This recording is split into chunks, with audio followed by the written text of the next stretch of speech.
할렐루야, 반갑습니다. 앞서 지금까지 살펴본 대로 고린도 교회 내에는 참으로 많은 문제들이 있었습니다. 교회 내 크게 4개의 파당을 이루고 서로 분쟁하고 다투는 문제, 성도들 간의 세상 법정에서 서로 소송하는 그런 문제, 심지어 계모와 살림을 차린 사람의 문제, 나아가 바울의 사도성을 부정하는 문제 등등, 이러고도 교회라고 할 수 있을까 싶은 그런 많은 문제들이 있었습니다. 그러나 그럼에도 불구하고 사도 바울은 고린도 교회를 포기하지 않았습니다. 이제 너희는 교회라고 할 수도 없어, 이제 너희는 나와 아무 상관이 없어, 그렇게 하질 않았습니다. 여전히 주님의 교회로 여겼습니다. 여전히 하나님의 교회로, 여전히 거룩한 성도로 여겼습니다. 고린도전서 1장 2절입니다. 고린도에 있는 하나님의 교회 곧 그리스도 예수 안에서 거룩하여지고 성도라 부르심을 받은 자들과 또 각처에서 우리의 주 곧 그들과 우리의 주 되신 예수 그리스도 이름을 부르는 모든 자들에게, 고린도 교회 내에 여러 많은 문제들이 있었지만, 윤리적인 면에 있어서 세상과 별 다를 바가 없었지만, 그럼에도 불구하고 사도 바울은 고린도 교회를 주님의 교회로, 하나님의 교회로, 고린도 교회의 교인들을 거룩한 구별된 성도로 여겼습니다. 어떻게 그럴 수 있었을까요? 아버지의 마음으로 대했기 때문입니다. 오늘 본문 14절과 15절입니다. 내가 너희를 부끄럽게 하려고 이것을 쓰는 것이 아니라 오직 너희를 내 사랑하는 자녀같이 구원하려는 하는 것이라. 그리스도 안에서 일망 스승이 있으되 아버지는 많지 아니하니 그리스도 예수 안에서 내가 복음으로써 너희를 낳았습니다. 사도 바울은 고린도 교회 성도들을 아버지가 자식을 대하는 마음으로 대했습니다. 스승의 마음이 아닌 아버지의 마음이었습니다. 아무리 훌륭한 스승이라고 할지라도 제자를 대하는 스승에는 한계가 있습니다. 그러나 아들을 대하는 아버지에게는 한계가 없습니다. 끝까지 참아주고 기다려주며 포기하지 않습니다. 자식을 위해서라면 어떠한 대가도 기꺼이 지불합니다. 아깝지가 않습니다. 자식의 존재 그 자체로 귀하게 여깁니다. 그 어떤 것과도 비교가 되지 않습니다. 자식 그 자체가 귀합니다. 그것이 바로 아버지의 마음입니다. 그것이 바로 우리를 향한 하나님 아버지의 마음이기도 합니다. 누가복음 15장에서 잃어버린 아들을 찾는 비유를 통해 예수님은 하나님 아버지의 마음을 우리에게 잘 알려주셨습니다. 비록 아버지의 재산을 가지고 집을 나간 아들이었지만 아버지는 그 아들이 돌아오기만을 학수고대했습니다. 걸핏하면 동구 밖에 나가서 먼 데를 바라보며 오늘은 아들이 돌아올까, 내일은 돌아올까 하며 그렇게 기다렸습니다. 오랜 세월이 흐르고 가지고 나간 재산을 다 탕진하고 거짓골이 되어 아들이 돌아왔을 때 아버지는 너무나 기뻐하면서 아들에게로 달려가 목을 잡고 입을 맞추고 그리고 기쁨의 눈물을 흘렸습니다. 그리고 종들에게 제일 좋은 옷을 꺼내 입히게 하고 손에 금가락지를 끼고 발에 새신을 씻겼습니다. 그리고 살찐 송아지를 잡고 풍악을 울리며 큰 잔치를 열었습니다. 이것이 아버지의 마음입니다. 이것이 바로 하나님 아버지의 마음입니다. 아버지는 자식을 절대로 포기하지 않습니다. 아니, 포기할 수가 없습니다. 끝까지 기다립니다. 설령 자신이 죽는 그 순간까지라도 자식을 결코 포기하지 않는, 그것이 바로 아버지의 마음입니다. 한계가 없습니다. 비록 거짓골로 돌아왔을지라도 아버지는 아들 그 자체로 말미암아 기뻐하고 또 기뻐하는 것입니다. 왜냐하면 아들이기 때문입니다. 아들을 위해서라면 어떤 대가도 지불합니다. 아깝지 않습니다. 이것이 아버지의 마음이요, 이것이 바로 하나님 아버지의 마음입니다. 고린도 교회를 향한 바울의 마음이 그러했습니다. 그러했기에 수많은 문제들이 고린도 내에 존재했지만 사도 바울은 고린도 교회를 포기하지 않았습니다. 여전히 귀하게 여겼습니다. 오늘 우리 그리스도인의 마음이 그러해야 합니다. 사랑하는 성도 여러분, 지금 여러분의 마음은 어떠합니까? 서로를 아버지의 마음으로 대하고 있습니까? 앞서 살펴보았던 누가복음 15장에서 아버지의 마음과 달리 집안에 있는 형의 마음은 심히 불편했습니다. 재산을 다 탕진하고 거짓골이 되어 들어온 동생이 싫었습니다. 너무너무 미웠습니다. 더군다나 그러한 동생을 귀하게 여기는 아버지의 마음이 도무지 이해가 되지 않았습니다. 그래서 집에도 들어가려고 하지 않았습니다.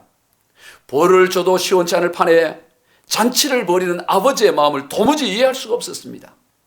왜 그렇습니까? 아버지 수준의 마음이 아니었기 때문입니다. 형 수준의 마음이었기 때문입니다. 사랑하는 성도 여러분, 혹 여러분의 마음이 아직도 누가복음 15장에 나오는 형 수준의 마음은 아닙니까? 그렇다면 무엇보다도 먼저 하나님 아버지의 마음을 품게 해달라고 하나님께 기도해야 합니다. 그리스도인은 그리스도의 마음, 곧 하나님 아버지의 마음을 품고 사는 사람입니다. 거기서 그리스도의 참된 능력이 나타나는 것입니다. 오늘 본문 19절로 20절입니다. 주께서 허락하시면 내가 너에게 속히 나아가 교만한 자들의 말이 아니라 오직 그 능력을 알아보겠으니 하나님의 나라는 말이 있지 않고 오직 능력에 있음이라. 고린도 교회 성도들은 말에 능했습니다. 왜냐하면 고린도 지역은 지금의 그리스 지역으로서 헬라 철학이 발달한 곳입니다. 그래서 다들 말을 잘합니다. 아예 말하는 기술을 배우는 수사학이 당시 크게 유행했습니다. 그래서 말을 들어보면 그럴듯합니다. 그러한 고린도 교회의 성도들을 향해 사도 바울은 얼마 뒤에 다시 고린도 교회를 방문할 터인데 그때 가서 고린도 교회 성도들이 얼마나 말을 잘하느냐 그것을 알아볼 것이 아니라 고린도 교회 성도들에게 능력이 있는지를 알아보겠다고 합니다. 그러면 어떤 능력을 알아본다는 것일까요? 우리는 흔히 능력 그러면 방언이나 예언, 신유나 또는 기적과 같은 것을 능력이라고 생각합니다. 물론 그런 것들도 능력입니다. 그러나 그러한 능력은 고린도전서 14장에 보면 이미 고린도 교회 안에 풍성하게 있었던 것을 보게 되는 것입니다. 사도 바울이 이제 알아보겠다고 하는 것은 그러한 능력이 아니라 바로 십자가의 능력입니다. 십자가의 능력을 알아보겠다는 것입니다. 고린도전서 1장 22절로 24절 말씀입니다. 유대인은 표적을 구하고 헬라인은 지혜를 찾으나 우리는 십자가에 못 박힌 그리스도를 전하니 유대인에게는 꺼리끼는 것이요 이방인에게는 미련한 것이로되 오직 부르심을 받은 자들에게는 유대인이나 헬라인이나 그리스도는 하나님의 능력이요 하나님의 지혜니라. 십자가에 못 박힌 그리스도가 하나님의 능력이라고 말씀합니다. 그러한 십자가에 못 박힌 그리스도, 그 하늘의 능력은 세상이 보기에는 꺼리끼고 미련해 보입니다. 전혀 능력이 아닙니다. 보잘것없습니다. 때리면 다 맞고 욕을 하면 다 욕을 듣고 죽이면 죽습니다. 거기에 무슨 능력이 보이는 것입니까? 그런데 그것이 하늘의 능력이라고 하나님은 말씀하고 있는 것입니다. 베드로전서 2장 23절로 24절입니다. 욕을 당하시되 맞대어 욕하지 아니하시고 고난을 당하시되 위협하지 아니하시고 오직 공의로 심판하신 이에게 부탁하시며 친히 나무에 달려 그 몸으로 우리 죄를 담당하셨으니 이는 우리로 죄에 대하여 죽고 의에 대하여 살게 하려 하심이라. 그가 채찍에 맞음으로 너희는 나음을 얻었나니.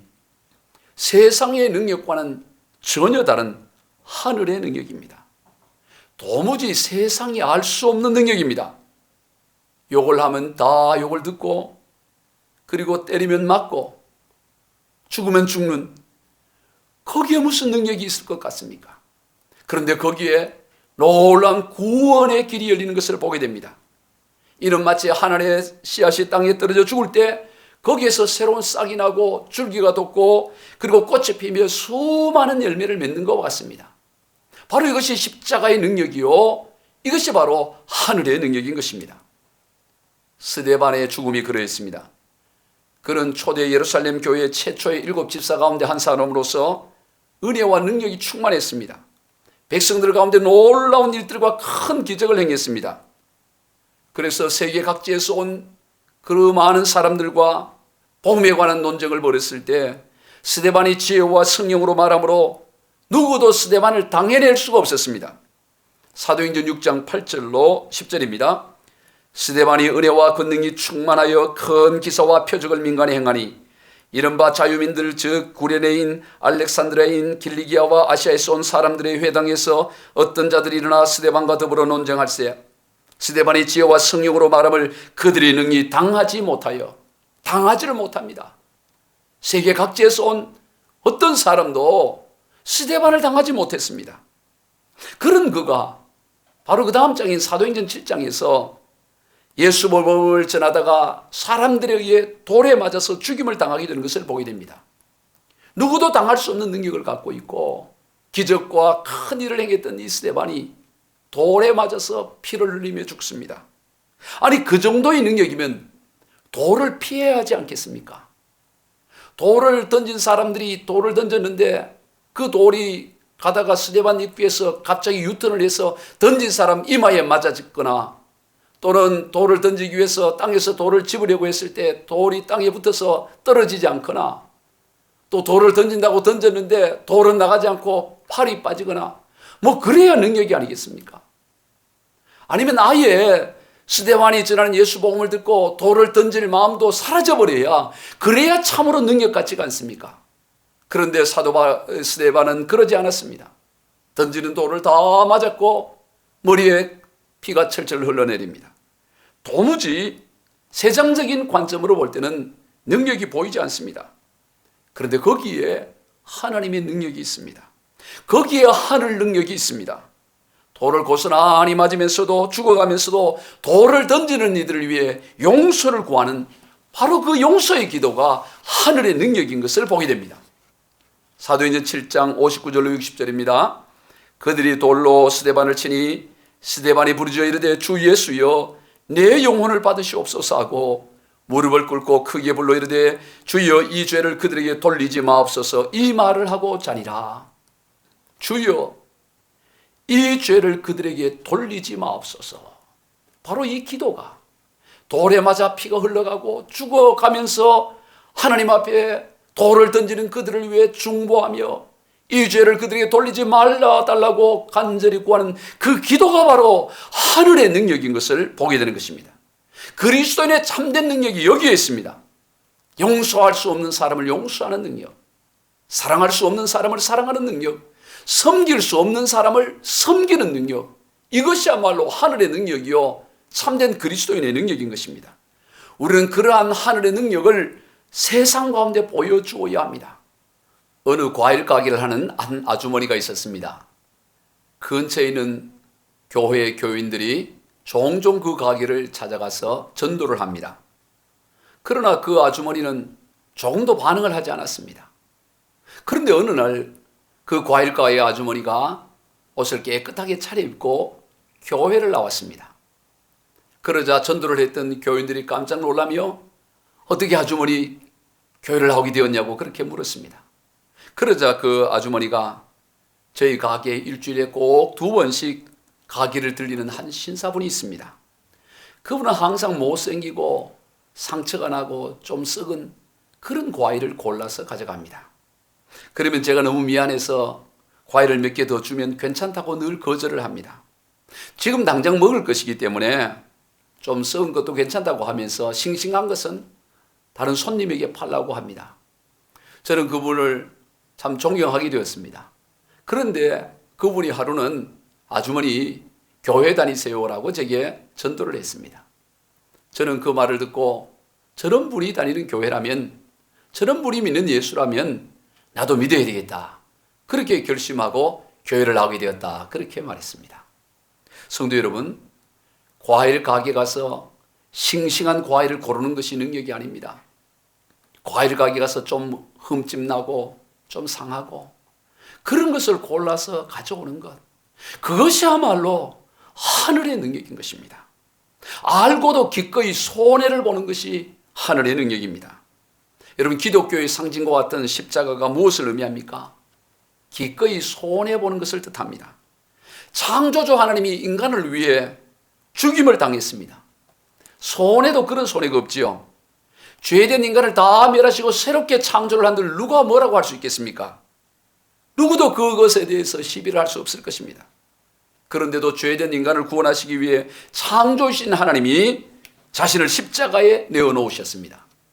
말로 다 할 수 없는 손해입니다. 그것이 바로 십자가입니다. 그것이 하늘의 능력입니다.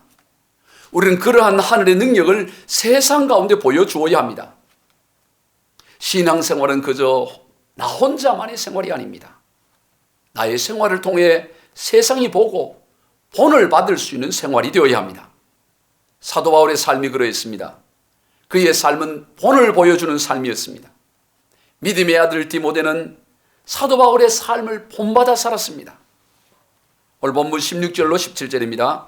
그러므로 내가 너희에게 구하노니 너희는 나를 본받는 자가 되라. 이로 말미암아 내가 주 안에서 내 사랑하고 신실한 아들 디모데를 너희에게 보내었으니 그가 너희로 하여금 그리스도 예수 안에서 나의 행사 곧 내가 각 교회에서 가르치는 것을 생각나게 하리라. 사도 바울은 자신을 대신해서 디모데를 고린도 교회에 보냈습니다. 왜냐하면 디모데는 사도 바울이 각 교회에서 행하던 그 모든 가르침을 잘 알고 있었고 또 그것을 본받아 그대로 살아갔기 때문인 것입니다. 그래서 사도 바울과 같은 그러한 메시지를 전할 것이 분명했기 때문에 바울은 자신을 대신해서 믿음의 아들인 디모데를 보내는 것입니다. 디모데는 철저히 바울을 본받았던 것입니다. 디모데는 바울에게 있어서 리틀 바울과 같습니다. 작은 바울이었어요. 오늘 우리 그리스도인들도 그러한 삶이 되어야 합니다. 누군가를 본받을 뿐만 아니라 누군가가 본받는 삶이 되어야 합니다. 여러분에게 그러한 사람이 있습니까? 여러분이 누구를 본받는 사람은 있을 수 있습니다. 그러나 여러분을 본받겠다고 하는 사람이 있어야 한다는 것입니다. 리틀 아무개가 있어야 되는 것입니다. 우리 속담에 왕대밭에 왕대나고 쑥대밭에 쑥대난다라는 말이 있습니다. 자식은 부모를 닮고 제자는 스승을 닮는다는 뜻입니다. 이스라엘 역사 가운데 마지막 사사로서 제사장이며 선지자였던 인물이 바로 사무엘입니다. 사무엘이 되기까지는 그 뒤에 엄마 한나가 있었던 것을 보게 됩니다. 한나는 자식을 낳지 못하여 오랫동안 고통의 세월을 보내야만 했습니다. 그녀는 성전에 나가 울며 불며 아들을 낳게 해달라고 하나님께 간절히 기도했습니다. 아들을 낳는 것이, 자식을 낳는 것이 평생 소원이었습니다. 결국 하나님의 은혜로 아들을 사무엘을 낳습니다. 얼마나 기뻤겠습니까? 천하를 다 얻는 것 같은 기쁨이었을 것입니다. 그런데 아들 사무엘이 젖을 떼자마자 한나는 그 아들을 하나님께 바칩니다. 아들과 생이별을 합니다. 왜냐하면 앞서 한나가 기도하기를 사무엘상 1장 11절입니다. 서원나에 이르되 만군의 여호와여 만일 주의 여종의 고통을 돌보시고 나를 기억하사 주의 여종을 잊지 아니하시고 주의 여종에게 아들을 주시면 내가 그의 평생에 그를 여호와께 드리고 삭도를 그의 머리에 대지 아니하겠나이다. 바로 하나님 앞에 성전에 나가 기도할 때 하나님 내게 아들을 주시면 평생 하나님께 그 아들을 바치겠습니다. 그렇게 서원을 했기 때문에 그 서원을 지키기 위해서 그 아들 사무엘이 평생 하나님께 바쳐지기 위해서 젖을 떼자마자 바로 바쳤던 것입니다.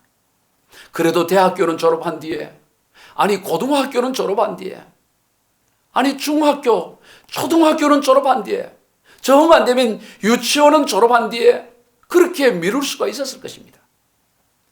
눈에 넣어도 아프지 않을 그 아들, 천을 얻는 것보다 더 큰 기쁨이 된 그 아들을 하나님 앞에 바로 바친다는, 그것도 젖을 떼자마자 바친다는 것이 결코 쉽지 않을 것입니다. 생사를 떼어내는 것과 같은 아픔이었을 것입니다. 그런데도 불구하고 한나는 아들을 하나님 앞에 바칩니다. 왜? 약속한 하나님 앞에 기도한 내용이 있기 때문에. 바로 그러한 한나를 통해 그의 아들 사무엘이 된 것입니다. 바로 왕대밭에서 왕대가 난 것입니다. 반면에 당시 제사장이요 사사했던 엘리의 집은 정반대 현상이 나타납니다. 제사장직은 세습이 되었기 때문에 제사장인 엘리의 아들들 또한 제사장입니다. 그런데 사무엘상 2장 12절은 이렇게 기록합니다. 엘리의 아들들은 행실이 나빠 여호와를 알지 못하더라. 엘리의 아들들이 여호와를 알지 못했다고 기록하고 있습니다. 엘리의 아들들은 제사장입니다. 제사장이 여호와 하나님을 알지 못하다니요. 오늘로 말하면 설교를 하는 목사가 하나님을 알지 못한다는 것과 같은 이야기입니다. 제사를 집례하고 일들은 다 하지만 정작 하나님을 알지 못하는 이 엘리의 이 아들들, 어떻게 그런 일이 있을 수 있었을까요? 바로 아버지 엘리가 쑥대밭이었던 것입니다.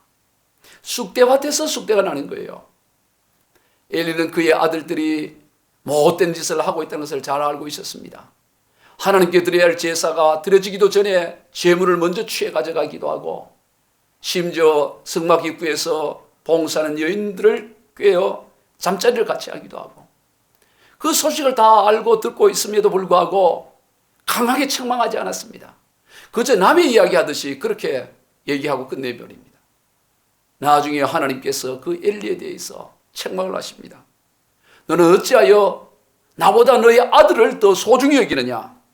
그렇게 책망하시면서 이제 너희 집에 노인이 없게 될 것이다. 다 젊어서 죽게 될 것이다. 라는 그런 책망을 하는 것을 보게 됩니다. 쑥대밭에서 쑥대가 난 것입니다. 성도 여러분, 신앙생활은 나 혼자만의 생활이 아닙니다. 본을 받기도 하고 본을 보여주기도 하는 삶입니다. 울림이 있어야 합니다. 주변 사람에게 영향을 끼쳐야 합니다. 영향을 받는 사람이 있어야 합니다. 나도 저분처럼 그렇게 살아야겠지. 나도 저 집사님처럼 그렇게 믿음 생활을 해야겠다라는 그런 울림과 영향력이 있는 그런 감동받는 사람이 있어야 되는 것입니다. 본을 받는 사람이 있어야 되는 것입니다. 말씀을 정리합니다. 그리스도인은 그리스도의 마음, 곧 하나님 아버지의 마음을 품고 사는 사람이에요. 그래서 용서할 수 없는 사람을 용서하고 사랑할 수 없는 사람을 사랑하며 섬길 수 없는 사람을 섬기는 바로 하늘의 능력을 소유한 사람입니다.